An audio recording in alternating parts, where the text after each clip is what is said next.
Yes, makakasama natin ngayon dito sa backstage ang Dance Star Duo of the Week. Ito na, Dance Universe. Let's welcome them back dito sa backstage, the winning Dance Star Duo of the Week, Paul and Denise with Coach Jim. Let's go!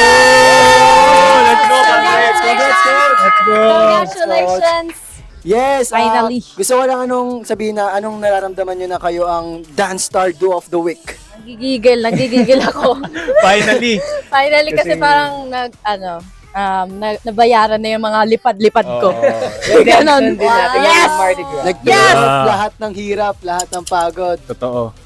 And medyo talagang sabi ko, ba't parang hirap ng sungkitin ng medal? So I think ito na talaga yung mararamdaman mong pa-finals na kasi hirap na talaga sungkitin ng medal. Yes. Talagang Oo, marami nang lumalaban. Patagal yung episodes. Oo. At alam mo yan, Patrick. At alam mo rin yan. Ano ni Patrick? Saksi ka dyan. Oo. Pero ang nakakaalam talaga nito, si Coach Si Jim Coach Lloyd. Jim Lloyd. Please let us know how does it feel na nanalo ka ulit? Pang ilan mo na to, Coach? Pangatlo na po. Wow!